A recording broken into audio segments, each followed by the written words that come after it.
નમસ્તે મિત્રો, અત્યારે એક નવી સરકારે એક નવો નિયમ કર્યો છે. એની થોડી તમને જાણકારી આપું કે પીએફ અંતર્ગત જ્યારે તમે લોગિન કરો છો, એ લોગિનના અંદર તમે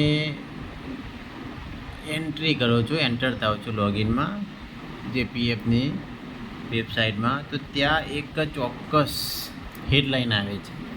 આ હેડલાઇન શું કહેવા માગે છે એના વિશે થોડીક તમને વાત કરવા આવ્યો છું. તો આપણે એક તમારા સામે જ એક લોગિન કરીને જોઈએ કે એ જે હેડલાઇન આવે છે એ શું કહેવા માગે છે. ખરેખર આપણા માટે બહુ વિચારવાની વસ્તુ છે કે આ શું છે આ હેડલાઇન. તો જરા લોગિન કરું તો તમે જોઈ શકો કે તમે જોશો કે શું કહેવા માગે છે, અને હું તેની તમને જાણકારી પણ આપું. આપણે કોઈ ક્લાયન્ટ છે, મિત્ર એક મારો, એનું આપણે લોગિન કરવા જઈ રહ્યા છીએ કે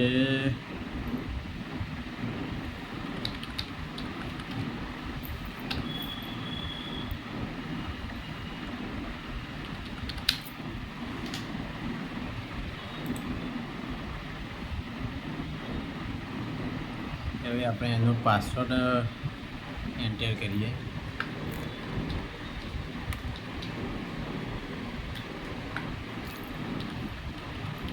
પાસવર્ડ એન્ટર કરું છું, સિંગ ઇન કરું છું, લોગિન કરું છું. હવે ઓટીપી ગયો, આપણે ઓટીપી મંગાવીશું.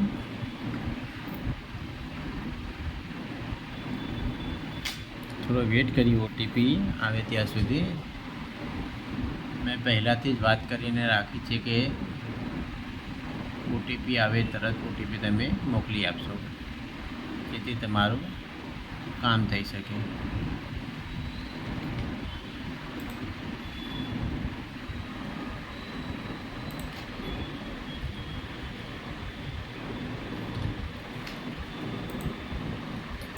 ચલો મિત્રો, ઓટીપી માટે ચલો ઓટીપી આવી ગયો છે 330-908. ઓકે, ચલો ઓટીપી આપણે એન્ટર કરી દઈએ 908. ચલો એન્ટર કરીએ. ત્યારબાદ શરૂઆતમાં જ એક બસ આ જ હેડલાઇનની હું વાત કરતો હતો કે આ હેડલાઇન શું કહેવા માગે છે. મિત્રો ધ્યાનથી જુઓ કે submit your e nomination now for easy access to social security benefit for your family without visiting EPFO officer. 5 successful login day attempt remain after that claim will be block. તમારો કોઈ પણ પ્રકારનો ક્લેમ બ્લોક થશે 5 successful તમે login કરશો. અત્યારે મેં એક વખતે કર્યું, એ રીતે હું 2, 3, 4 ને 5 વાર લોગિન કરીશ. આ લોગિન જો કરીશ અને ત્યાં સુધી મારે ફરજિયાત નોમિનેશન કરવું પડશે પીએફમાં. જો આ નોમિનેશન હું નહીં કરું તો મારા જે આગળના ક્લેમ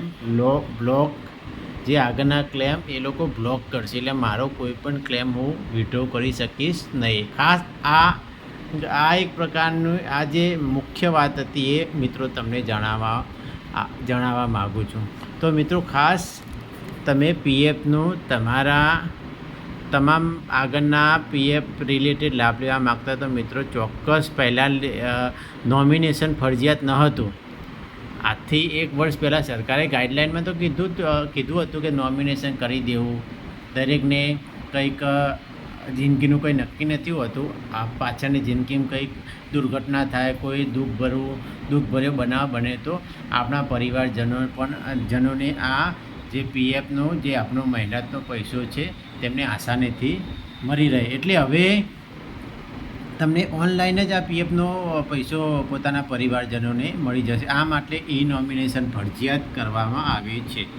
તો નોમિનેશન 5 વાર લોગિન કર્યા પહેલાં તમારે કરાવી દેવું, જેથી તમારો કોઈપણ પ્રકારનું પીએફની એકાઉન્ટ બ્લોક ના થાય અને એની સાથે સાથે તમે પોતે એનો લાભ લઈ શકો. બસ આટલું જ કહેવા માગું છું મિત્રો. આ વાત તમે ધ્યાન રાખજો. તો હવે એના અંદર ઓકે કરી દઈએ ને આપણે આગળનું આપણું કામ ચાલુ કરી દઈએ.